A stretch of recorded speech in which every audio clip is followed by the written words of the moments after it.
Hi,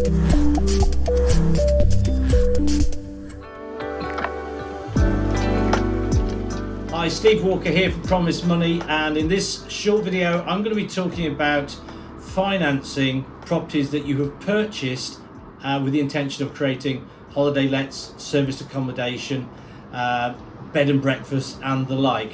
And I'm going to focus more specifically on larger properties, because if you're buying a property and you want it to be a small HMO or a small holiday let, there's plenty of lenders out there. The standard buy-to-let lenders will look at that sort of thing. But when the property starts getting a little bit bigger, that's when problems start to occur, because the way those lenders think is, right, we're going to base our assessment of this property on our ability to sell it as a house. So if it all goes horribly wrong and they have to repossess and sell it, can we sell it as a house, or can we sell it as a small unit? Is it easily saleable? As soon as the property starts getting bigger than that, then those lenders start to fall away, and you're looking at commercial lenders.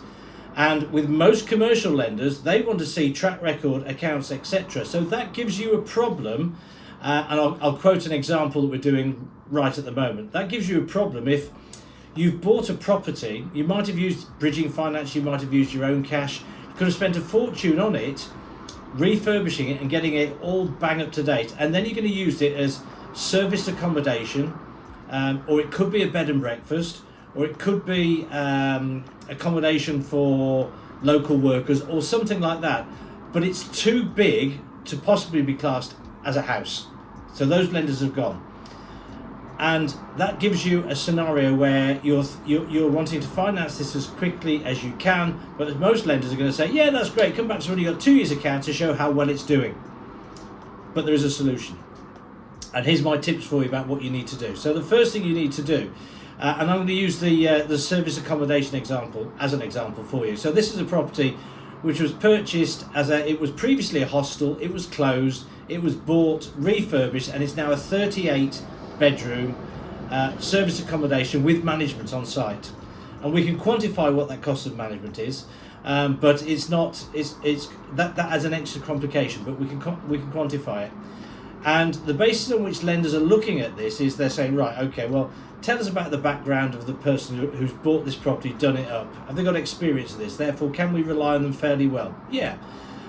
Do they have good background assets and income? So can we take a view with regards to if there's a bit of a shortfall, they've got the ability to fund it themselves? Yeah, okay, we might be able to take a bit of view on that. Okay, now let's look at this property. Is it up and trading? And is it hitting the numbers? So after a couple of months, I'd be wanting to be talking to a lender and say to the lender, right, look, I've got 2 months bank statements here showing the numbers that this property is doing. So that's evidencing what they're saying is true. We don't want to wait for 2 years to get a set of accounts. We want you to look at it now. And here's a cash flow forecast which has got all the costs built in of running the place. And as I say, with a bed and breakfast or service accommodation, you are going to have costs, so you've got to build all of that into it and show the lender what those will be. This is all made a lot easier, by the way, if you're taking over an existing business and you can get the accounts for that existing business and then extrapolate those into, well, this is what it looked like going forward. But very often that isn't the case. It's a conversion, it's a new start.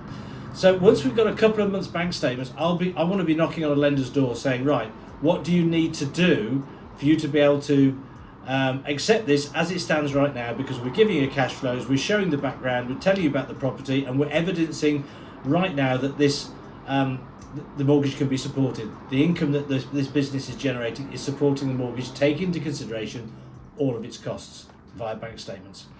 That doesn't mean they're going to jump up and down and say yes straight away, but I have got lenders looking at deals where actually within 2 months they're saying, yeah, okay, we can get comfortable with that because of the external factors.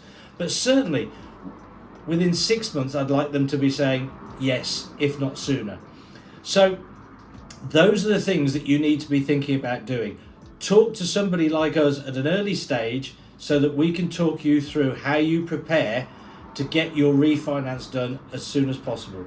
There are lenders that will look at your outside income and say, well, we'll look at your outside income, and if it all stacks up on that, then we're not too worried about whether the business is performing right now. But you're going to pay through the nose for those, and you're going to have early redemption charges you're not going to like when you want to get out of it in 6 to 12 months' time. So it's better if we can find a lender who's going to do the right job for you now. And as I say, just to reiterate, service accommodation, bed and breakfast, HMOs, large HMOs, really big ones. The other thing I would add to this, by the way, is that sometimes these properties, because of their size, the planning might not be perfect for what you are looking to do. Make sure you've got the planning right. So the planning needs to allow you to do what you're intending to do. And in some cases, the planning for the building might be, it's called sui generis. I shan't spell it. Sui generis, which means it doesn't tick any other boxes.